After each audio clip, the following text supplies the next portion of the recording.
by some for the public to contact me and my office in an attempt to influence my decision-making in this case. This has been extraordinarily disruptive for court staff. It's also highly inappropriate. Court is not supposed to, and this court will never, take into account public sentiment regarding its judicial decisions. I ask that you not continue to mount such campaigns. The elected prosecutor is the sole authority in deciding what charges to pursue, as well as what penalties to ask for. This court cannot require the prosecutor to seek the death penalty, nor would it be appropriate for this court to attempt to do that. I have not read any of the numerous messages, nor listened to any of the numerous voicemails. Those have all been forwarded to security and, where appropriate, to law enforcement.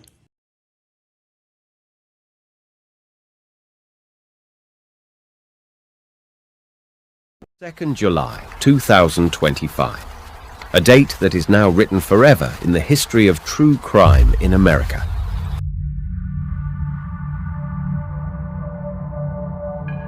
Well, I will say, we have no intention of calling all the family members. We have the intention of calling a few of the family members who serve certain purposes.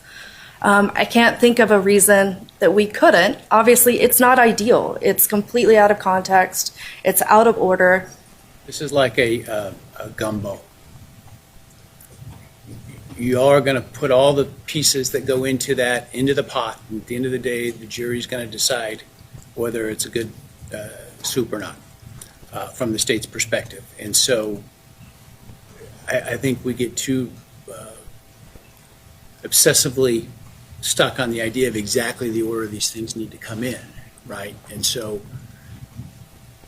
I'm not sure why you couldn't call the family members you need up front, and then we take away this concern. I can certainly understand from the defense perspective the need and desire to have the defendant's support family here in the courtroom. Bryan Kohberger, a name people knew only as a suspect, said himself in court today, guilty. Kohberger stood in the courtroom wearing a suit, absolutely calm. There was no guilt, no regret on his face. Judge Stephen Hippler questioned him separately on each charge, and Kohberger, without any hesitation, said every time, guilty. When he made this confession, there was a dead silence in the courtroom. There were tears in the eyes of the victim families, but that was not relief. That was an absolute justice, in which there was no answer. The court made it clear, this guilty plea is a legal agreement. In exchange for the death penalty, Kohberger will get life imprisonment without parole, 4 different life sentences, plus 10 years for burglary. What does that mean? He will never come out again. No appeal, no parole, no mercy. But the biggest impact of this plea was that there would be no trial now. And when there was no trial, there would be no cross-examination. Whatever motive the killer had in his mind, it will never come out in front of the court. So yes, Bryan Kohberger said guilty, but he never told why. And perhaps this why is the biggest pain in this case. Why did Bryan Kohberger take a guilty plea? Was it a strategy or pressure? Was it a strategy or was he cornered? When Bryan Kohberger pleaded guilt, the biggest question that arises is why? Did he really admit his crime? Or was it just a calculated move, a game plan? If we look at the timeline of the entire case, Kohberger and his lawyers tried to delay the trial from the very beginning. First, a motion was filed that media coverage was creating bias. Then it was said that Kohberger has autism spectrum disorder, so he is not eligible for the death penalty. At one point, they even argued that the DNA evidence was collected illegally. But Judge Stephen Hippler rejected all these arguments. The court clearly said, the evidence is strong, the trial will take place on time, and the death penalty is also on the table. And this was that moment when the defense team realized that now nothing was left. The evidence against Kohberger was not just circumstantial, it was direct. The sheath of a combat knife several times on which Kohberger's DNA was found. Phone records, which were tracking his movements multiple times around the crime scene. his white Hyundai Elantra, which was recorded in surveillance on the night of the crime. Despite being a criminal justice student, Kohberger could not escape this trap. So when he realized that going to trial would mean a death sentence, then he cut the deal. He received immunity from the death penalty in exchange for a guilty plea, but his condition was no appeals, no parole, life imprisonment till death. Legal experts say it was a tactical surrender. A surrender in which a person saves himself from total annihilation, but does not accept anything emotionally. And the scariest part, despite saying guilty in the courtroom, there was no emotion on Bryan Kohberger's face, no remorse, no guilt, no grief. So was it really a surrender, or was it just a cold, calculated move so that he remained alive and the control remained in his hands? No one has an answer, but this much is certain. This guilty plea is a shortcut to justice, but it can also be the graveyard of truth. Reaction of victim families, closure or anger. The first thing that made headlines outside the courtroom after Bryan Kohberger's guilty plea was the reaction of the victim families. 4 families, 4 children, 4 different emotions. Ethan Chapin's family hid their pain and said, "We're grateful this is over. We don't have to hear the details. We can begin to heal." Madison Mogan and Zana Knodl's loved ones also called the plea a peaceful closure. But it was not that simple. Kaylee Goncalves' family, especially her father, Steve Goncalves, were furious as they left the courtroom. He said, "The killer got mercy, but he did not give even a moment to my daughter." Kaylee's sister Aubrey wrote an emotional open letter. And second is Jeffrey Dahmer, A person whose home's fridge was filled not just with food, but with dead bodies. A story which does not end after the murder, it only begins then.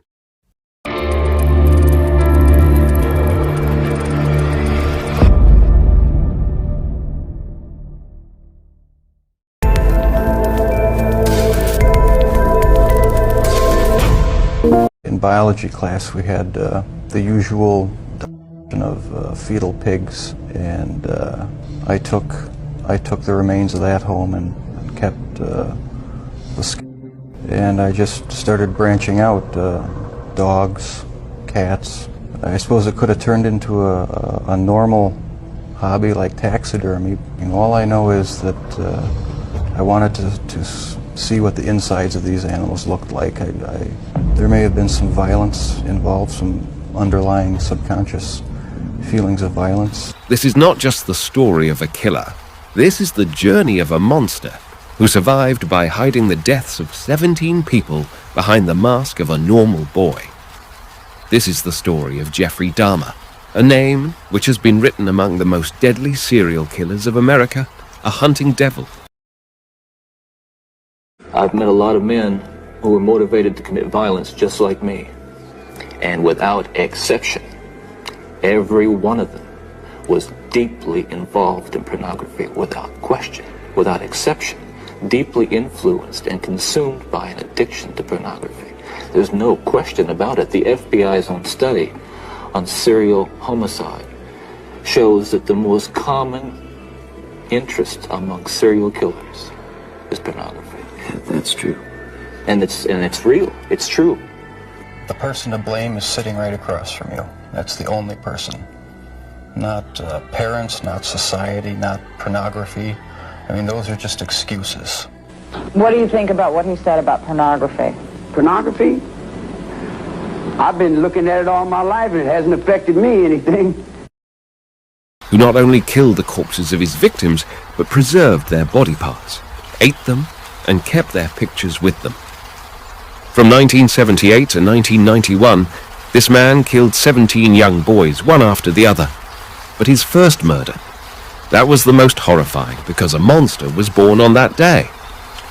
So let's start from the day that started a story written in blood in American history.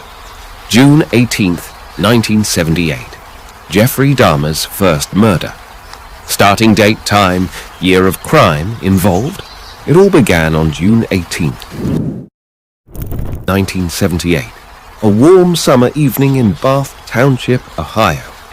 The sun was setting when a young Jeffrey Dahmer spotted his first victim, 18-year-old hitchhiker, Stephen Hicks. Dahmer, just 18 himself, had recently graduated high school, but instead of heading off to college parties or finding a summer job, he drove straight into darkness.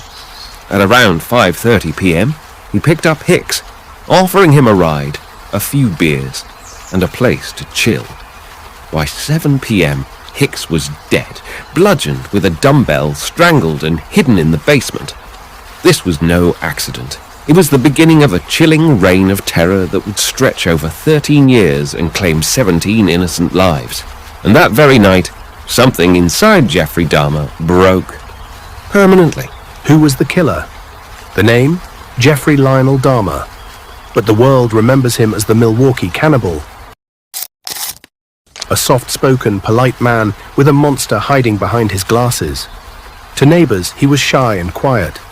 To his victims, he was death itself. He didn't kill for revenge, money, or hate. He killed because he wanted full control. Control over bodies, over life, over death. He lured young men with offers of cash or photo shoots only to murder them brutally. And then, he kept their remains, sometimes for weeks. He wasn't just a killer, he was a collector, a manipulator, a wolf in sheep's clothing. But every monster has an origin. So where did Jeffrey's madness begin? Killer's real name and early life. Jeffrey Lionel Dahmer was born on May 21st, 1960, in Milwaukee, Wisconsin. His father, Lionel, was a chemist, and his mother, Joyce, struggled with anxiety and depression. Third is Ted Bundy. Bundy killed his first known victim in February 1974 in Washington, and his later crimes stretched to Oregon, Colorado, Utah, and Idaho. He frequently revisited the bodies of his victims, grooming and performing sex acts on the corpses until decomposition and destruction by wild animals made further interactions impossible. Along with the murders, Bundy was also a prolific burglar, and on a few occasions he broke into homes at night and bludgeoned, maimed, strangled, and sexually assaulted his victims in their sleep. In 1975, Bundy was arrested and jailed in Utah for aggravated kidnapping and attempted criminal assault. He then became a suspect in a progressively longer list of unsolved homicides in several states. Facing murder charges in Colorado, Bundy engineered 2 dramatic escapes and committed further assaults in Florida, including 3 murders, before being recaptured in 1978. For the Florida homicides, he received 3 death sentences in 2 trials and was executed in the electric chair at Florida State Prison on January 24, 1989. The victim name is number 1, Linda Ann Healy, 21 years, February 1, 1974, Seattle, Washington. Number 2, Donna Gail Manson, 19 years, March 12, 1974, Olympia, Washington. Number 3, Susan Elaine Rancourt, 18 years, April 17, 1974, Ellensburg, Washington. Number 4, Roberta Kathleen Parks, 22 years, May 6, 1974, Corvallis, Oregon. Number 5. Brenda Carol Ball, 22 years, June 1, 1974, Burien, Washington. Number 6. Jorgan Hawkins, 18 years, June 11, 1974, Seattle, Washington. Number 7. Janice Ann Ott, 23 years, July 14, 1974, Lake Sammamish, Washington. Number 8. Denise Marie Nasland, 19 years, July 14, 1974, Lake Sammamish, Washington. Number 9. Nancy Wilcox, 16 years, October 2, 1974, Holiday, Utah. Number 10. Melissa Ann Smith, 17 years, October 18, 1974, Midvale, Utah. Number 11. Laura Ann Amy, 17 years, October 31, 1974, Lehi, Utah. Number 12. Carol DeRonch, survived, 18 years, November 8, 1974, Murray, Utah. Number 13. Deborah Jean Kent, 17 years, November 8, 1974, Bountiful, Utah, number 14. Corinne Aileen Campbell, 23 years, January 12, 1975. Snowmass, Colorado, number 15. Julie Cunningham, 26 years, March 15, 1975. Vail, Colorado, number 16. Denise Lynn, Oliverson, 24 years, April 6, 1975. Grand Junction, Colorado, number 17. Lynette Dawn Culver, 12 years, May 6, 1975. Pocatello, Idaho, number 18. Susan Curtis, 15 years, June 28, 1975. Provo, Utah, number 19. Kimberly Leach, 12 years, February 9, 1978. Lake City, Florida. And the last serial killer name is BTK Killer. Dennis Lynn Rader, born March 9, 1945, better known as the BTK Killer, the BTK Strangler, or simply BTK, is an American serial killer who murdered at least 10 people in Wichita and Park City, Kansas, between 1974 and 1991. Although he occasionally killed or attempted to kill men and children, Rader typically targeted women. His victims were often attacked in their homes, then bound, sometimes with objects from their homes, and either suffocated with a plastic bag or manually strangled with a ligature. BTK Killer, victims list, numbered. Number 1. Joseph Otero. Relation: father, husband. Age: 38. Date of murder: January 15th, 1974. Number 2. Julie Otero. Relation: mother, wife of Joseph. Age: 34. Date of murder: January 15, 1974. Number 3. Joseph Joey Otero Jr. Relation: son of Joseph and Julie. Age: 9. Date of murder: January 15th, 1974. Number 4. Josephine Josie Otero. Relation: daughter of Joseph and Julie. Age: 11.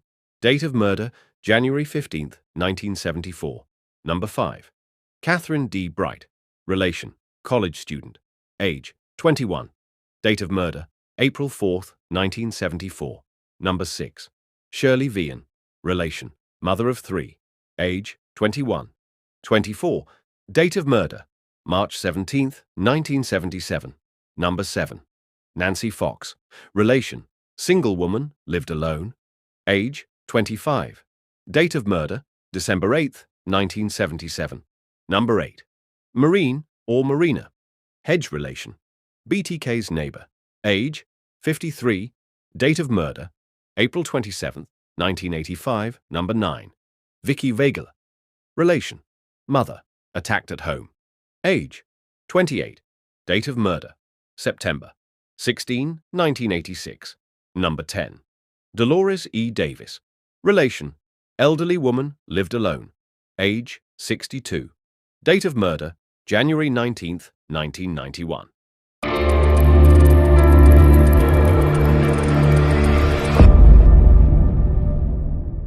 As girls, they may have been made of sugar and spice and everything nice, but as women, they were pure evil. Welcome to MrAreYou.com, and today we're counting down our picks for top 5 evil women in history.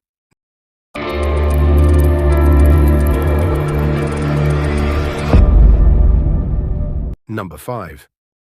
Levvenia Fischer has the dubious distinction of being the first female serial killer in the United States, or at least the first one to grip to the public consciousness and earn the title.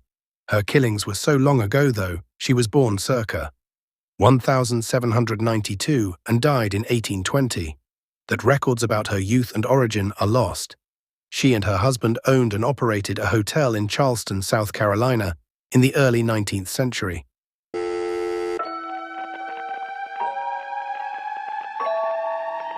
Messengers for the devil.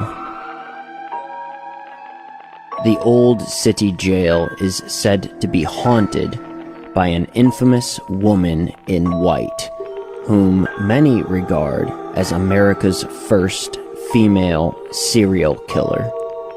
This beautiful 20-something has tan skin and piercing green eyes, black hair, and a sinister gaze.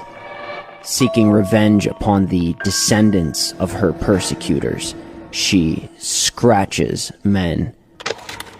I just felt a burning sensation, and I looked down, and I turned on my flashlight, and I see there's 2 scratch marks on my knee. I sat in the white chair right by the window, and then I felt a burning sensation on my back, and that was there.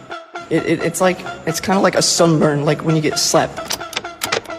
I had scratching on my left arm and then scratching on my right arm, and it actually was probably 20 minutes ago, and it still burns.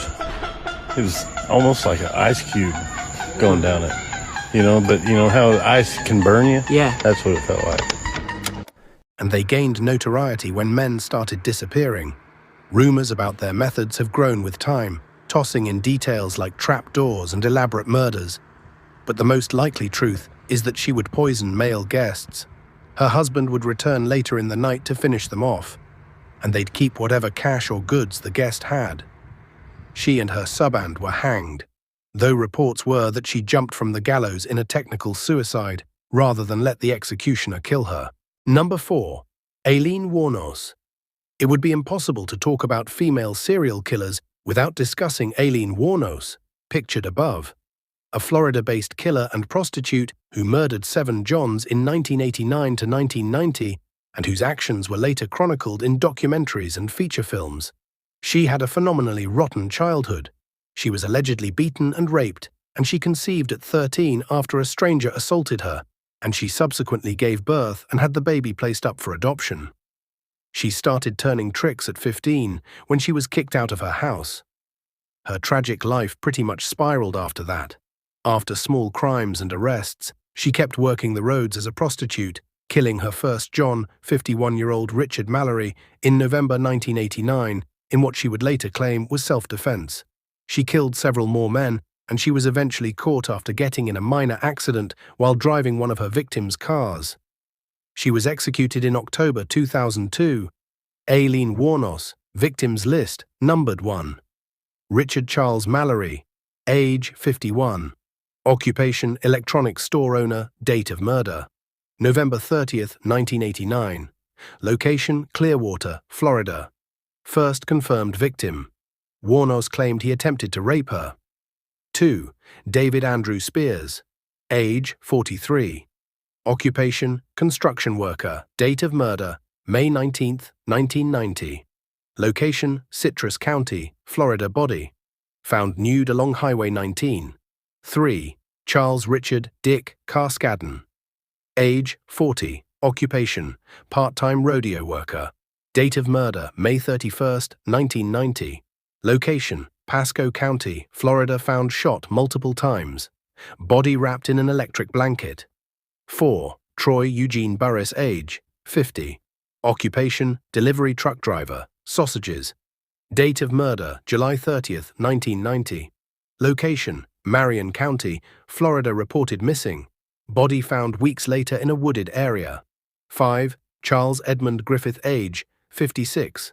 Occupation, retired U.S. Air Force major, police chief. Date of murder, September 11th, 1990. Location, Marion County, Florida. Found fully clothed, shot multiple times. 6. Walter Gino Antonio, age 62. Occupation, truck driver, police reservist. Date of murder, November 19th, 1990. 7. Peter Abraham Seams, suspected but body never found. Age 65. Occupation, retired merchant seaman.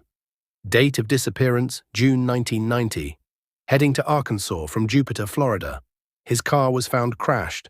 Wuornos and her girlfriend were seen abandoning it. Wuornos later admitted to killing him, but the body was never recovered.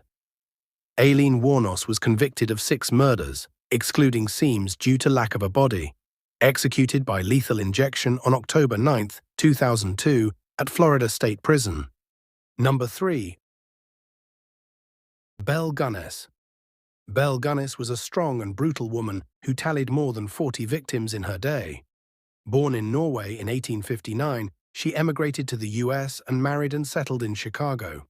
Her husband and some of her children died under sad and mysterious circumstances, and when she began dating again, her suitors, wealthy men drawn in by her charms, started disappearing.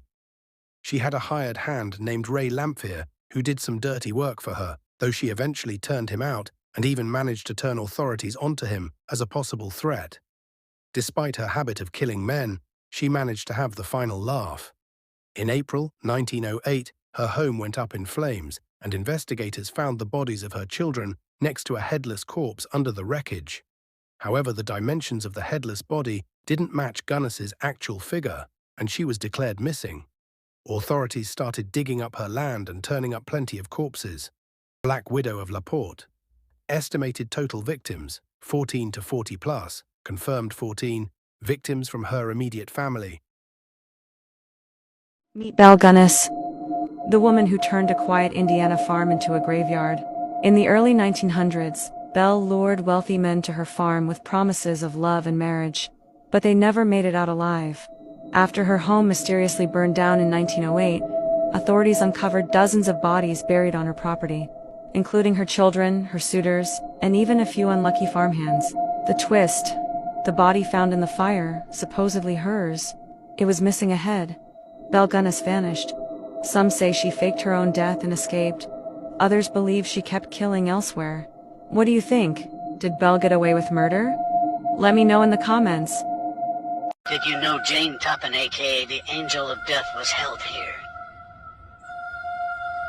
Jane, otherwise known as Jolly Jane, was a nurse who experimented on patients before escalating to full-scale unaliving by poisoning. Jane admitted to laying in bed with and holding victims as they took their final breath. She was found not guilty by reason of insanity and spent the rest of her days here. She admitted to unaliving 31 people, 12 of which were confirmed. Announce in this video that my next video is going to be on top 5 female serial killers in America. If you are interested in watching true crime documentary videos, then please do subscribe to my channel, because I keep uploading very interesting case videos on my channel.